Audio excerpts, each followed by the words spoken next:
StarCraft, RTS game made for PCs only. I said PCs only! It's a hardcore game played by hardcore motherfuckers, so when Blizzard thought about taking StarCraft's original design and just throwing it all out the window just to make a stealth action game for consoles is straight up fucking crazy. Well, that's what StarCraft Ghosts was about. Announced first in 2002, StarCraft Ghosts was supposed to be this grand introduction of Nova, a character within the StarCraft lore that was reintroduced in StarCraft 2 just about 8 years later. It was set to take place about 4 years after Brood War, and the player took control of Nova, a ghost agent who had gone through a memory wipe unbeknownst to her. Nova was supposed to infiltrate a Terran base where they were conducting a secret experiment called Project Shadowblade. There, she would uncover a horrifying conspiracy and learn more about her past.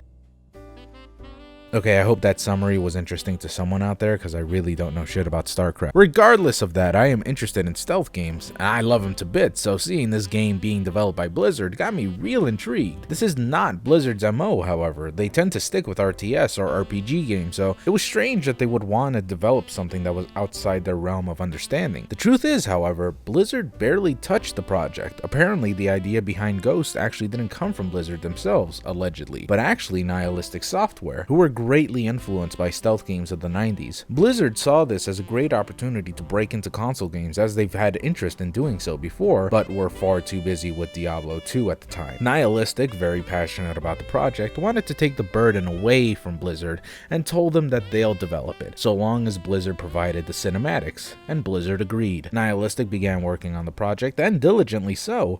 They had implemented a ton of different ideas and game mechanics that made the player not only feel like a badass ghost agent, but also as if they were playing a StarCraft game, despite it being a completely different genre and on a different platform. Things went well in production until, well, Blizzard wanted more, as with most cases of these cancelled games. Blizzard wanted the game to implement more features than already shown, and because of the development time being so open-ended, Nihilistic had a ton of free time to just experiment and try out new features that Blizzard wanted, but they never really focused on one mechanic to polish and fine-tune. Things got especially weird when Splinter Cell came out the same year as the game was announced, inspiring Blizzard and giving them way more ideas to throw at Nihilistic. It also didn't help that Blizzard kept changing the producer for the project, so not once was someone fully caught up with the game's development progress. Then, in the summer of 2002, a large portion of Nihilistic's development team quit. Seeing as how they had more work than they could handle, Nihilistic decided to bring in Swingin' Ape Studios to the fray,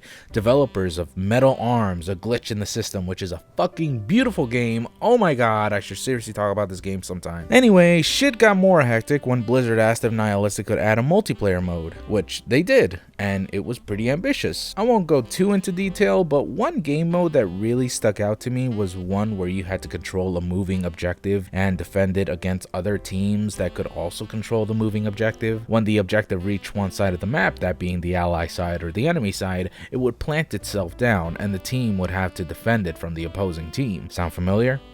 Like, I don't know, a payload objective? If StarCraft came up with this first, would that mean Team Fortress 2 was ripping off ideas before Overwatch?